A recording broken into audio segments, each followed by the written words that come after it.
Hello. Hey, good evening, guys. Good evening. Hello, good evening. Good evening.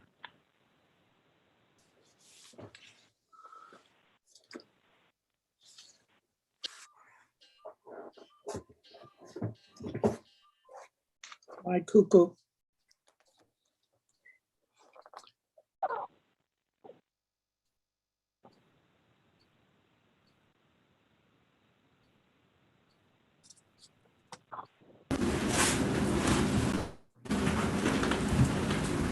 Meeting is streaming live on YouTube. Wave if you can hear me. It is streaming live on YouTube. So, hey, Bill, can you hear me now? Dr. Warner?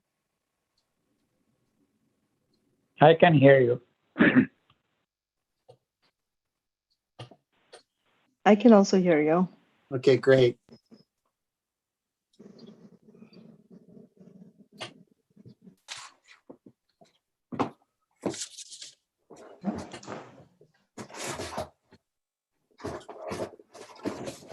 Dr. Warner, I'm not sure, he might be the only one that can hear me, the most important person in the room, right? Maybe he doesn't have his sound turned up. I'll send Yeah. him a chat. Good idea.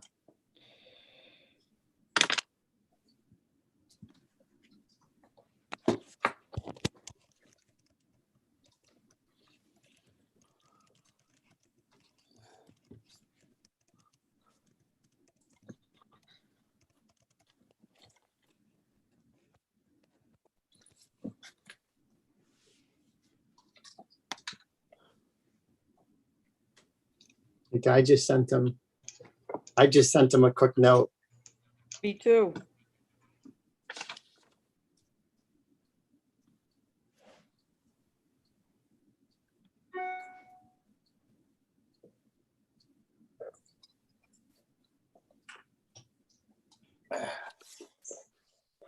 I think he might have exited and he's gonna come back, so. Maybe he's trying to reboot. Yeah. Technology, huh? Maybe we'll be back in person soon with all this, with COVID-19 restrictions sort of ending at this point.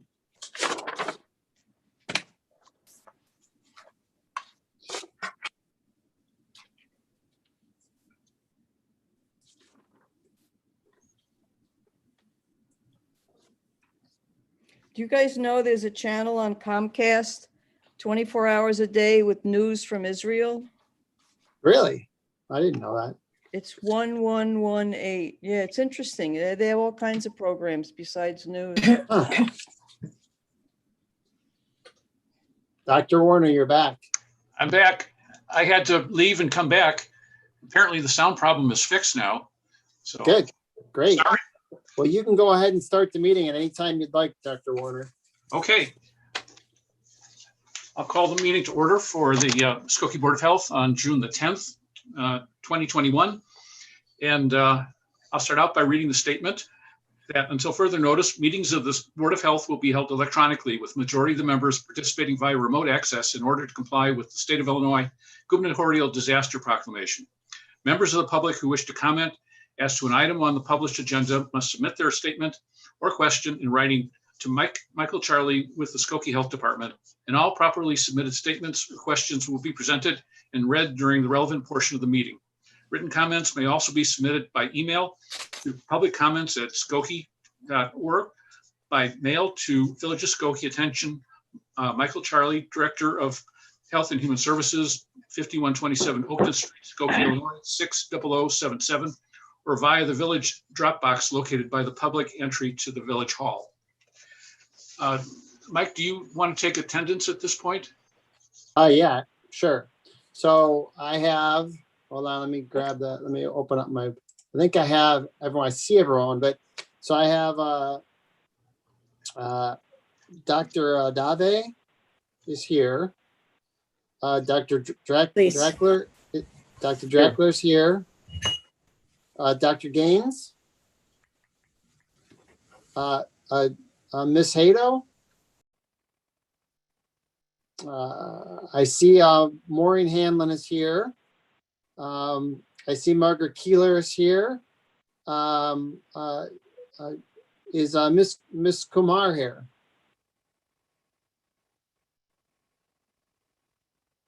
Okay.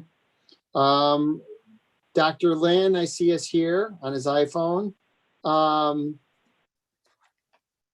have Heidi Nickish Dugan. Not here. I have Rohit Pandya. I see you. Okay, I got you here. Thank you.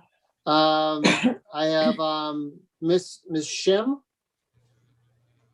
Looks like she's absent.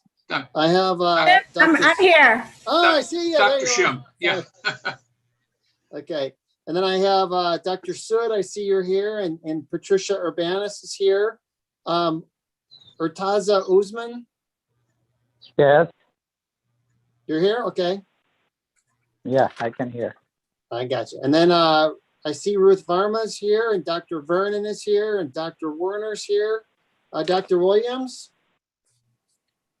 is not here. And then I see, I saw Sybil, I think, right? Yeah, I see you. Okay, great. We got a good crowd tonight. Thanks. So we have an agenda, and we use a consent approach for both the agenda and the minutes. So unless there's any extractions, the agenda and the minutes will stand as published. Are there any extractions? Seeing none. Yes? Dr. Sood? No, sir. Everything's good. Sorry. Oh, okay. All right. Okay, with that then, I'll go right into my report. And I'll start out by asking Maureen or Ed to give us an update on the bicycle safety afternoon with the Skokie Police Department. I understand you had a good turnout. Yes, it was very well organized. The police officers were very kind to Ed and I. They protected his bike. Ed's whole family came. There were lots of children, lots of adults. And he and I got an opportunity to tell children with their parents present the proper way to wear a bike helmet. And Ed even assisted a few kids to show their parents how to adjust the helmet so it protects their frontal lobe. The weather was good. We had a good time, and I got to know Ed better too, which was very, very nice. Ed, do you have any comments? I think that Maureen covered it beautifully. I have to say that it was a wonderful event, and I give the police department a lot of credit for organizing it so well. Mm-hmm. Yeah, they had a course that the kids had to ride with yield signs and stop signs, and some of them did it like 12 times. They just kept doing it and doing it. So it was good. It was very, very productive and right on to teach the kids about bike safety, Ed and their parents as well. It was very nice to get to know the police officers, and maybe I'll become a police person when I grow up. Not me. All right. Well, thank you for doing that. And hopefully we'll see everybody wearing their bike helmets now when they're cycling around the village. Another thing to report, on May 20th, Director Charlie and I met with the village board and the mayor as part of a ongoing yearly presentation on the budget. And each of the boards and commissions meet individually. And we had a chance to brag about you folks and all the things we've been doing this last year despite the pandemic. So I thought it went quite well. Mike, I don't know if you have any observations about that meeting on the 20th. Yeah, I mean, I thought it went really well. And I think that Dr. Werner gave a wonderful presentation to the village board regarding the Board of Health, and really said all sorts of nice things about you all. So I really appreciate Bill for taking time out of his schedule to come in and spend time with the board. You know, it's always really helpful to have the chairs of the commissions come in and present to the board. I think they really appreciate it. And I think the board expressed their sincere appreciation for everything that you guys do as a board. So and that's about it. Yeah, they had some good questions, and I appreciated the chance to meet with the board and the mayor. Some unanswered things. The mayor wanted to know if we're going to need a booster shot, and I said, we don't know at this point, but it went well. A couple other things I want to highlight. This month's journal from the American Public Health Association is actually devoted to COVID issues. And Mike, if you want to pull up that cover, so you don't have to look at my face while we're discussing these things. But there are a couple items I want to lift up because they apply to what we're doing here in Skokie. One is positive strategies for people that have questions or are hesitant about vaccinations. And I thought this was really well done. The title of one of the articles is First Do No Harm, which of course is our maxim in healthcare. Before we do an intervention, let's make sure it's going to be beneficial and not cause harm. And so the article talked about how to approach the folks that have questions or hesitant, and to take a question and answer approach. And if any of you have seen the eSkokie News the last 2 weeks or gone on the website, you see that's the approach that the village is taking. I think there were 10 questions that got answered in a straightforward, understandable, not a lot of scientific jargon, and I think really demonstrates that their sincerity toward this. And the do no harm has to do with, don't look at people that are asking questions or are hesitant as stupid, not informed, not understanding what's going on. No, we have to be very patient and understand their questions. I know when I was volunteering at the COVID clinic, I had a chance to talk with people and they had very valid questions like, you know, if my arm hurts or I get a fever, does that mean I have COVID? No, it means the vaccine is working. And some folks who were cancer survivors or people that were on immunotherapy had questions, is it safe for me to take this? And also we had women that were contemplating pregnancy or were pregnant or were breastfeeding. And again, to be able to reassure them that all the studies to date show that this is safe for them to take. So that kind of a listening approach, I think, is very important. And to take the idea that we're educating people and we're filling an information gap and we're changing the perception of risk. I think when the Johnson & Johnson vaccine got put on hold for 2 weeks because of a question of this blood clotting issue, that introduced a real question in terms of what is the risk to me?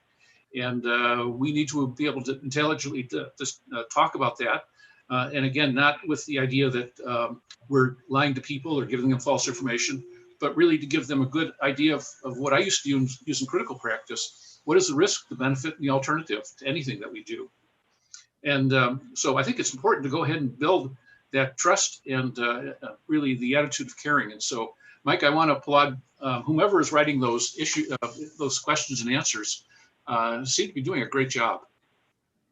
Yeah, I wish I could take all the credit, but I mean, I certainly, yeah. Well, I pushed our communications department to post them, but I certainly didn't come up with them myself. But they are good. I agree. Great, thank you. The other article that caught my attention is about 2/3 of the way down of this cover, and it says e-cigarette use during the COVID-19. And I'm bringing this up because it's going to apply to something we're going to discuss in just a minute. But that was a study that was done last year. It was an online survey of youth and young adults, and it had to do with their use of tobacco products and vaping products. And the interesting thing, and this might be a benefit coming out of the pandemic, the vaping utilization actually diminished among high school students. The usage in 2019 was 27.5, and at the time of the survey, it was 19.5. And there were a number of reasons that that number may have gone down. One may have been that vaping in tobacco shops were considered non-essential. And so if you can't get your product, you can't smoke it. The other thing is that schools were closed. And something I learned from the article is that a lot of the vaping, especially, is peer pressure, is people getting together, sharing their vaping materials. And if you're not in school in person, you don't have that kind of peer pressure on you. There also were issues around kids could no longer work. They weren't getting an income. They couldn't afford to go and buy tobacco or vaping material. It was harder to find stores that were open. There was just reduced access to this. The other thing that was interesting, and again, this was relatively early in the pandemic, but there was no evidence of an increase in using combustible tobacco, in other words, smoking tobacco products. So the lessons to take away are that the retail environment is very important. The point of sale where these products can be purchased really kind of drives utilization. Any effort to reduce use probably would revolve around looking at that point of sale and having some sort of intervention there. Now, there are limitations with this. This all was self-reported online. It was for several months, not a full year. And it could be that the data will show going forward that use has increased or at least returned to 2019 levels. But I thought this was a really interesting article in terms of what might be effective in terms of controlling, especially vaping material. So I don't know if you have any questions.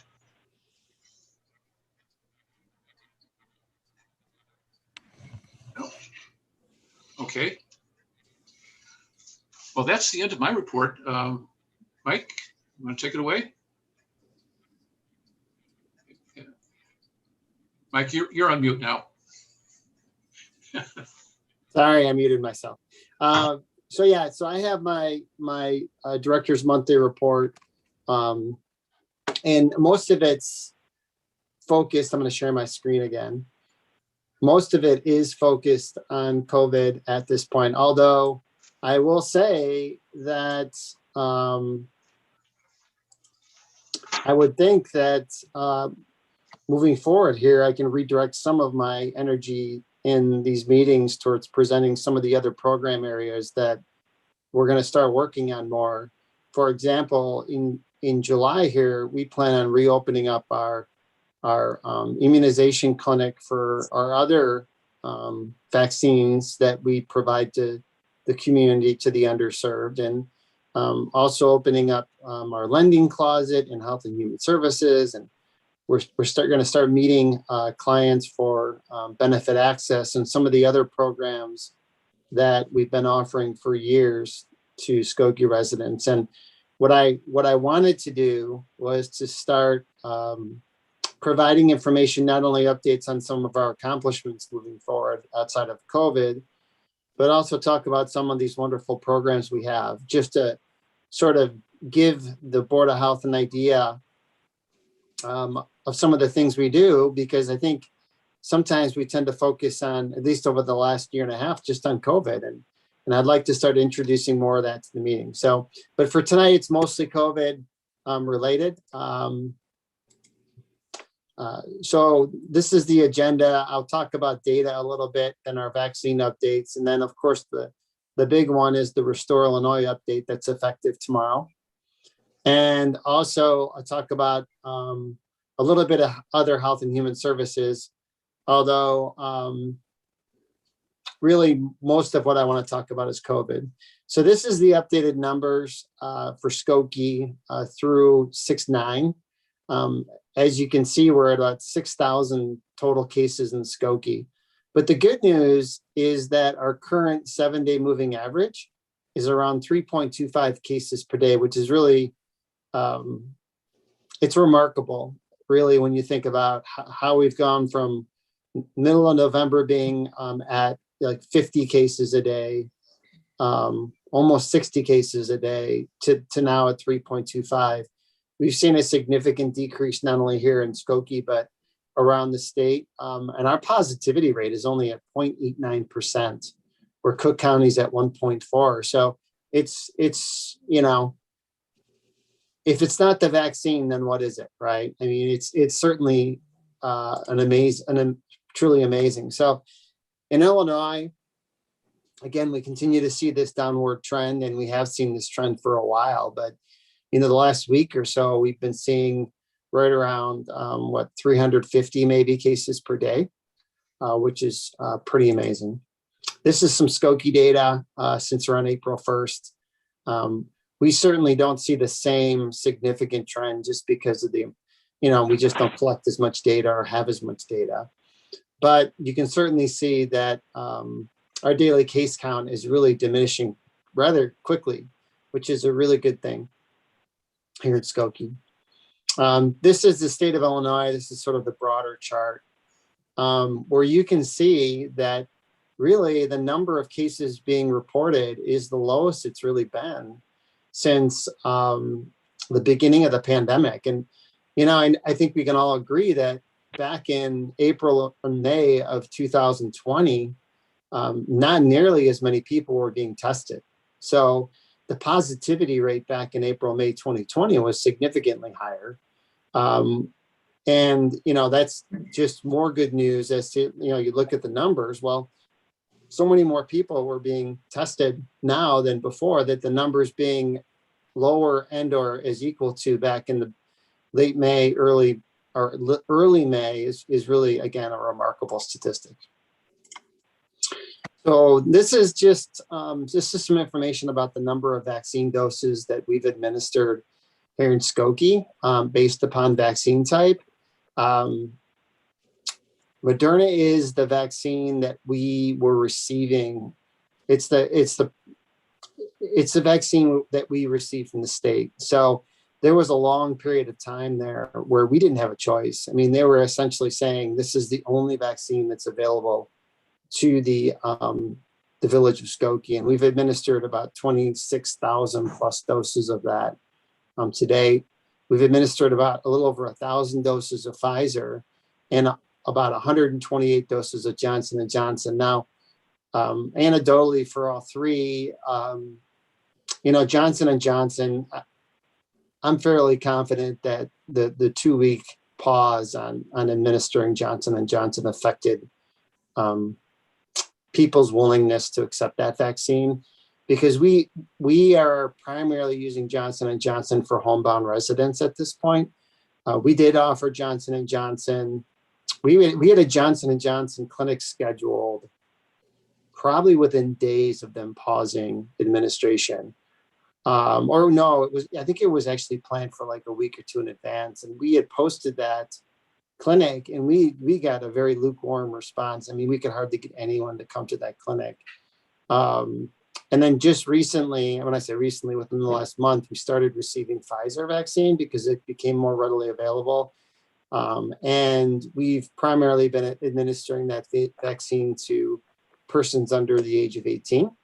And that's sort of where you get that 1,149 doses. Now, the bottom chart provides in the second column, the Skokie data, and the furthest right column, the state of Illinois data on actual, the number of doses and percent of doses. Now, if you look at Skokie in total, there's been 44,347 first dose or Skokie residents who have got at least the one dose, which is about 71%, which is great news because we're getting very close to that 75-80% herd immunity here in Skokie. I think that Dr. Warner had emailed me earlier today and related that, along with the 6,000 plus actual cases of COVID, it may be possible that if a significant percentage of those who had the disease didn't get the vaccine, that we may very well be above 75% at this point in Skokie. To be honest with you, I actually asked one of my nurses today to send me the actual raw data from Salesforce, is where we collect the actual case data. And I was going to run a report and reconcile it versus our immunization data from iCare, but I ran out of time this afternoon. In regards to the percent of residents over or equal to the age of 65 with one dose, 96% based on census have received the vaccine. And you guys can also compare it to the state of Illinois. You know, we're at 60% for one dose and 82% for people 65 and older. And then for 2 doses, we have 37,583 residents, which is 60%. And there's 44.5% for the state. So, you know, again, I'm going to give a huge amount of credit to just Skokie residents in general. I'm going to give a huge amount of credit to staff. And then I'm going to give a huge thank you again to all of the volunteers that helped. We couldn't have run these clinics, these larger clinics, without the help of the volunteers. I know many of you on the Board of Health had volunteered, and I can't thank you guys enough. This is a chart I put together this afternoon that provides, this is Skokie administration data based on date.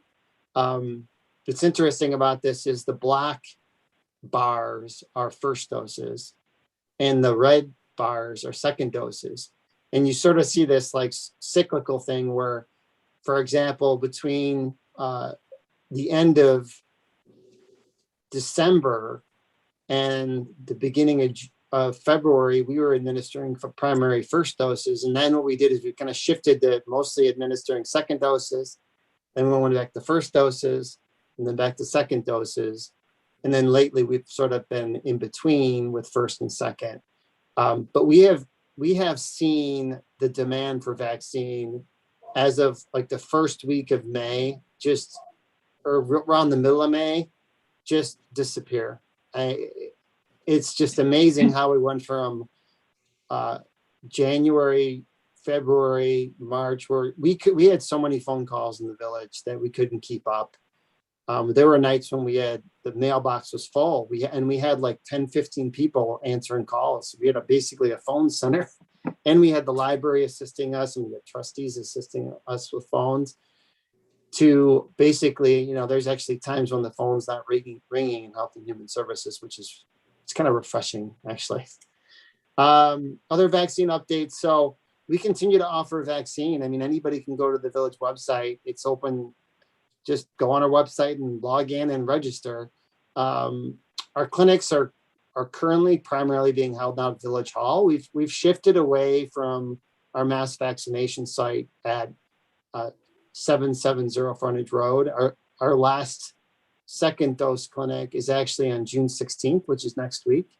And then we're going to take a break. So unless we do booster shots or unless, you know, we need that space over there, we actually are considering administering flu shots over at the space because it's a wonderful space for vaccinating people. But for now, we'll be out of that space and people will actually be physically coming into the Village Hall, coming into the basement, and we'll be administering doses there. And then the last thing I have to mention is that in addition to offering vaccine clinics a couple times a week in the Health and Human Services Department at Village Hall, we're also going to be out of Juneteenth on June 19th, which is a Saturday. I think it's between 4 and 6 p.m., I want to say, at the Devonshire Center. And we'll also be at the Skokie Farmers Market. And we're going to have students actually walking around those locations, and anybody who hasn't been vaccinated, they're going to, I tease the students that they're going to have to wear sandwich boards and walk around, but we're actually going to walk around and hand out pamphlets or just encourage people who haven't been vaccinated to walk in and get vaccinated. So we are offering some other night and weekend clinics. So we're trying to, you know, hopefully people take advantage of it. It's free and it's something that we certainly want people to get. Restore Illinois. So as you all know by now, the state is moving to phase 5 of Restore Illinois. I quite honestly, a year ago or even back in January of 2020, I could have never imagined us actually finally getting here. It's really, truly amazing that the data supports this. And hopefully the data will continue to support the state being open like this. But essentially what the state says is that for indoor businesses and venues, unvaccinated persons should, I should have underlined and bolded that, but should continue to wear face coverings and socially distance. It doesn't say must. Outdoor businesses and venues, unvaccinated persons may choose not to wear a face mask. when they can't socially distance. And in general, vaccinated persons, except for certain congregate settings, such as public transportation, long-term care facilities, schools, and in healthcare settings, don't have to wear it. So in those settings, they do. But otherwise, you don't. Now, another caveat is that businesses and venues can choose to be more restrictive. So if you go to a store and it says you must wear a mask, that's their decision, and you have to abide by it according to the governor's office. So with that said, that's what I have to present in regards to COVID. Other updates in the health department. Couple interesting tidbits besides opening up the, like I said, in July, we're going to start providing some of the other vaccines to the public. And we primarily vaccine individuals who don't have insurance or otherwise underinsured or below the poverty level. We continue to conduct the childhood-led program. Health and Human Services recently, in the month of March, had we created this co-responder program, and we did a pilot where our human services social workers and the social worker from the police department went out to every police call that involves anything that involved like a mental behavioral health crisis. So we're testing to see whether or not that's going to increase our linkage to social services, and also decrease recidivism with some of the individuals that we see more often, and see if we can have actually a social worker on scene at the time when there's a crisis, to see how that can improve the relationship between even the police department and those individuals. And like I said, link them to appropriate services. So we're going to be sitting down and sort of evaluating how well that worked with some data that we've collected, and then decide what the next steps are soon with that program. But it seems like a really promising program. It's just there's certain barriers to keeping it long term, but certainly something we're going to adjust and look at moving forward. So with that said, I certainly can answer any questions anyone has, or if there's any discussion. Thanks, Mike. If not, I'll pass it back to you. Thanks. I have a question for Dr. Vernon. Dr. Vernon, there's been some reports of the Delta variants now circulating in Chicago and Illinois. Do you know if that's very prevalent right now? And any idea in terms of the effectiveness of the vaccines against the Delta variant? Yes, Dr. Warner, I can confirm that we have identified the Delta variant in Illinois and in the Chicago area. I'm not sure exactly how prevalent it is, but just as we were concerned about the Alpha variant, which is the B117, which eventually became the dominant strain in the United States, I think we ought to be concerned about this Delta variant and the circulation in the United States. We've seen it become pretty much the dominant strain now in the UK, and that is something that we should try to avoid at all costs. That's why even with us moving into phase 5, adherence to the guidance that Mike just went through from the state in terms of unvaccinated persons continuing to engage in those preventive measures, I think will be key. I have two questions. One, I was talking to a patient who was vaccinated about in the spring. She works for a ballpark, and she was told that she had booster vaccine scheduled 6 months from the last shot. I have not heard it from anywhere, but she told me that she had an appointment for booster in October. Second question is, do we have any data on these?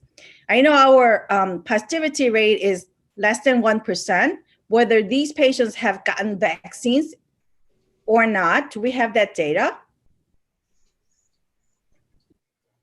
As far as the first point, I haven't seen anything that has recommended or approved a booster shot. So I'm not quite sure where that is coming from. But does anybody else have any information about that?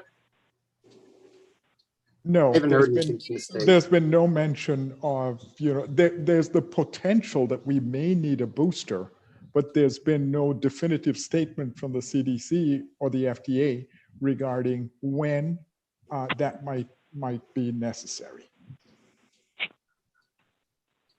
And Dr. Schim, your second question was? Whether any of the new positivity cases of COVID, whether we have a history of whether these individuals were vaccinated or not, because it sounds like the dominant type of COVID now is the mutant, so it seems like the vaccines are effective. I'm wondering, if any of the new positive patients have had, double 2 shots vaccines and they still got infected or not. So I can confirm that we have had residents that were fully vaccinated that did test positive. I don't have data to support how many or what percent, but I can take, actually I was going to do this. I know this sounds like I'm not lying about this either. I asked for the aggregate data at about 2:00 from one of the nurses on all our positive cases, and I was going to cross-reference it by last and first name and date of birth versus the iCare database, which is the vaccine database, and then try to figure out how many people that were fully vaccinated. But I don't have the data at this second. But maybe what I can do is when I do run the data within the next couple of business days, maybe I'll share something with the Board of Health. But if I did, there can be no discussion. That's all. I could provide it as just like a heads up, but you just got to be careful with like, hey, that looks interesting, and start like an email discussion, because it'll be a violation of the Open Meetings Act. Yeah. Are those patients just testing positive, or are they symptomatic? Do they need to be hospitalized? Yeah, anecdotally, I don't know the answer to that question. Whether, that's something that's a little deeper than what I'm aware of at this point. But yeah, I think probably all of the above. I think there's been, I know for a fact we've had at least one person that was fully vaccinated, but that person also had a lot of underlying health conditions. But anecdotally, Mike? That's the only one I'm really aware of. Mike, Yes. this is Ed Lynn. I can speak to the greater Cook County and Chicagoland area. And clearly there are vaccinated people that have tested positive for COVID, especially in nursing homes and congregate living areas. But I was told that the vast majority of them do not have significant illness. But there have been cases that have been hospitalized with confirmed vaccination. So it just points out the fact that many people will exhibit a variable response to the vaccine immunologically. And that's why I think we have to still be cautious about, being around people that aren't vaccinated who may be carrying the infection. Yeah, from what I've read, people who are vaccinated and then become positive with COVID do not have the same degree of severity in terms of severe illness, hospitalizations, and death. I don't have numbers for that, but that's something that I've read about. Yeah, that is the case everywhere. And but I do know some people that have been of cases where they've been hospitalized. I don't know them personally, but I know the treating physicians. We've been discussing this at our COVID task force for the Chicago Medical Society, and but it's still unusual. And far and away, this is these are very effective vaccines. Yeah, and Dr. Schim asked a very important question. Is it failure to get vaccinated, or is it vaccine failure? And I think the statistics that Mike Charlie is referring to will help us clarify that. Who's getting ill?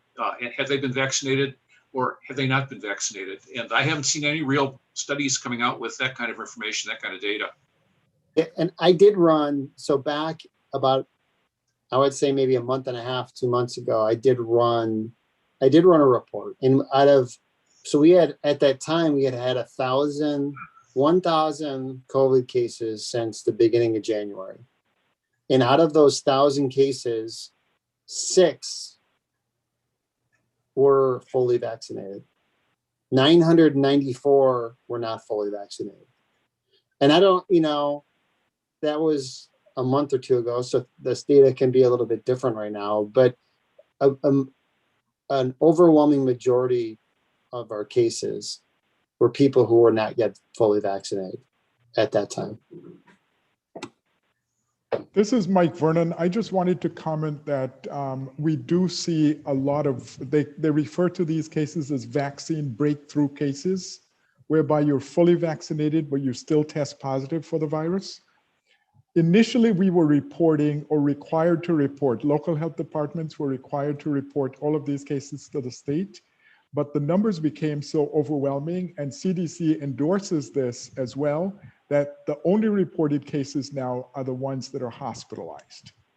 Those are the ones that they're focusing their attention on. And those are very few, I must say. Thanks for clarifying that. Mike, any other comments? No. On the agenda, we have 2 items under old and new business.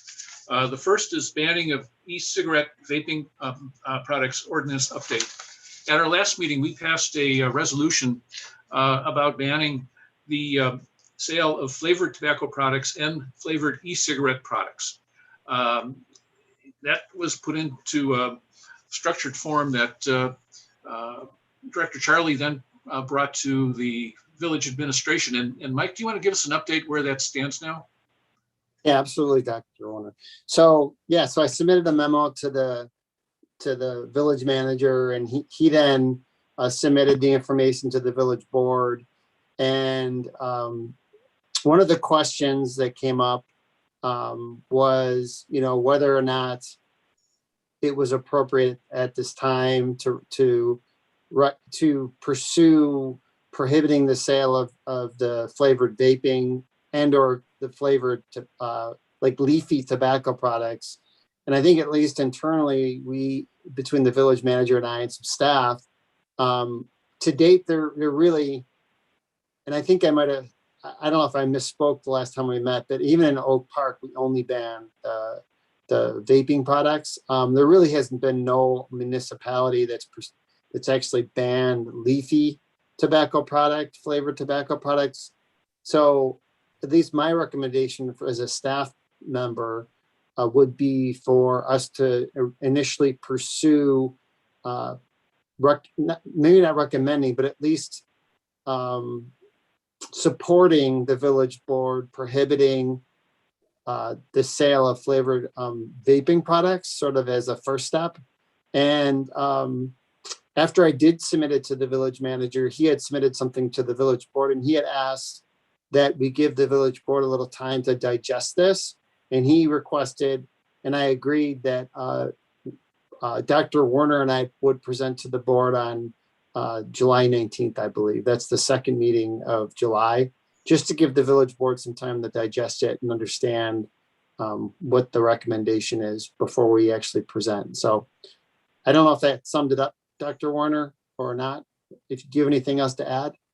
I just want to add that one article that I discussed from the American Public Health Journal really talked about the point of sale being quite important in terms of controlling the vaping products.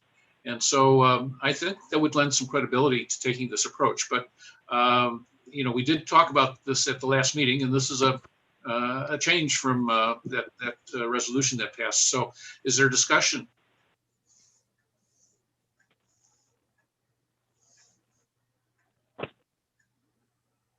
Is there still certainly, is it, I don't know how to ask this question, but it sounds to me like the Board of Health is supportive of Dr. Warner and I presenting to the board, a strong recommendation on prohibiting the sale of flavored vaping products. And then I certainly think we can put a spin on the end saying, look, inevitably, maybe we won't be the first municipality, but inevitably, I think we have to be prepared for the eventuality that prohibiting the sale of flavored other leafy tobacco products may also be a good public health step to prevent at least the younger population from starting on those products also. So, I mean, if everybody in the Board of Health is supportive of that direction, I don't know if we necessarily need a resolution, but is anyone opposed to it? Like strongly opposed to that? I'm looking around, everyone seems I got one thumbs up. Someone knows how to use Zoom. Yeah, I've Got seen another it. thumbs up, okay. Okay, good. All Well, right. thank you, guys. Thanks, everyone, for your patience and your feedback on that. Thank you all. The other is I thought this was a great idea, proclamation thanking Erie Crown Hebrew Day School and the Medical Reserve Corps volunteers. And Mike, again, do you want to fill us out on that? Yeah, I would love for first of all, since we don't meet in July and we don't meet in August, and the proclamation isn't written yet, what I'd love to do is I would love to work with Dr. Werner and draft a proclamation thanking the Erie Crown Hebrew Day School for allowing us to use their giant, wonderful space for free, by the way, for all of those clinics. And I'd love to thank the Medical Reserve Corps volunteers, the library volunteers, the Park District volunteers, the nursing students that we used at the clinic. I mean, they were just amazing. But I would love to do something. And, I think that this proclamation that would be drafted by Dr. Werner, certainly with my input, would then be submitted to the village board. And I think we've also discussed, at least internally, at some point here, we're going to provide some sort of tribute to them in regards to having a separate event for those individuals, and whether it be, non-alcoholic beverages and hors d'oeuvres or what we haven't decided yet. But certainly I think that proclamation, if we submitted it to the board, they read it and we had it prepared for that celebration with those individuals. I guess maybe what we were looking for, and Dr. Werner, you can correct me if I'm wrong, is just, the Board of Health's thumbs up and concurrence that that's something that's not, maybe not needed, but a nice thing to do.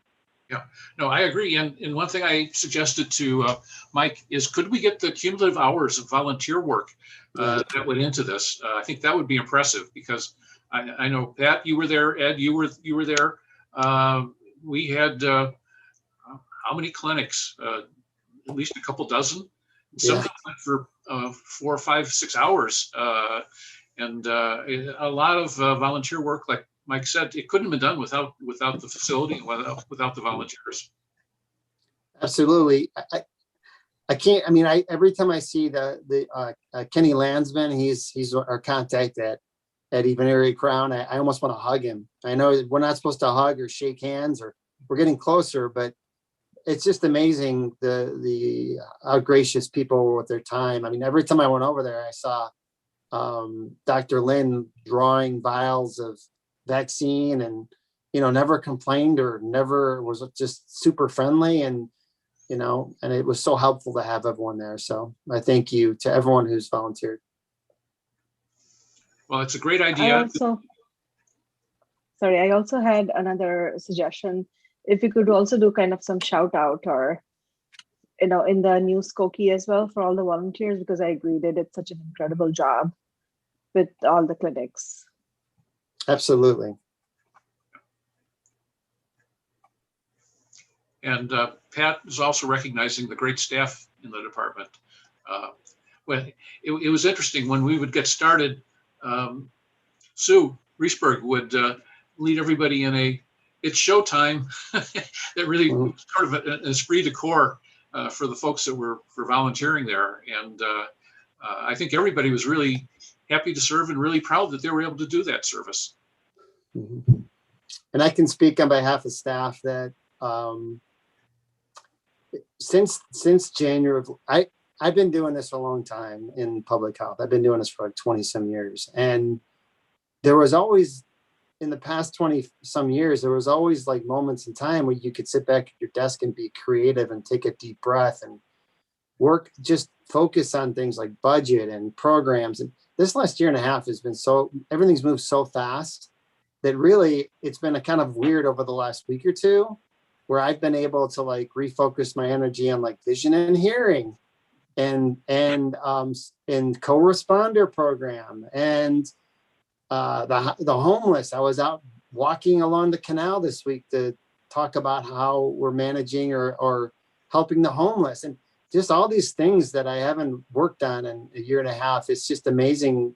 It's just great to be able to do other things besides focus 100% on COVID all the time. So, I'm so thankful for the vaccine. I'm thankful that, again, we had all these individuals assist us with the campaign, and certainly appreciate everything.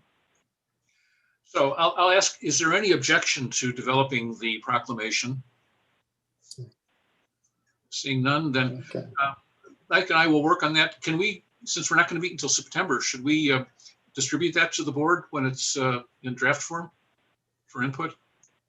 Well, the problem is that we're not supposed to solicit input under the Open Meetings Act. Okay. I guess what we could do is we probably could provide under the Open Meeting Act, the resolution, and then people just email me directly. Okay. If they have any input into the proclamation. And then what I can do is I can consolidate all the recommendations and input into the document, and then just Bill and I can work on it, finalize it, if that's okay with everyone. Yeah, we don't want to get you in trouble. I don't know what the penalties are for violating the Open Meetings Act, but we don't want to find out. No. All right. Well, we're at the end of the agenda. Are there any public comments, Mike? There were no public comments, no. Okay. And our next meeting is not going to be until the second Thursday in September. We're not going to meet during July and August. Now, in the past, we've gone for a group dinner in August. I don't know if that's realistic for this year. This may be one of those things, again, when we come out of this, we'll have a better idea. With that, and any idea when we might be able to meet in person again? Is that, no, that's. Soon, I hope. I hope so. I hope by September. I think by September, I think it's a very good possibility, unless the data trends in the wrong direction. Okay. And that is an important point, because we're coming up on 2 weeks now from Memorial Weekend, when there were a lot of barbecues and get-togethers and so on. And I think we need to be very cognizant that if there's a spike after that, it's going to be concerning. Dr. Vernon, I don't know if you've seen anything trending that way so far in the data. It's probably a little too early to tell that. Yes, it is. We're very watchful, particularly going into phase 5 with everything reopening. And, one of the major things that will be put into effect in phase 5 is there are no capacity limits in terms of meetings or gatherings. So we're very watchful and concerned about this, particularly when we're not able to adequately distinguish between who's vaccinated and who's not. Thank you. Well, we're at the end of the agenda. Any other business for the board? Seeing none, then is there a motion to adjourn? Pat made a motion. All in favor, raise your hands. All right, we were adjourned. Thank you very much. Have a good summer. See you in September. Okay, thank you. Thank you. Bye, guys. Thank you. Bye. Everyone stay healthy.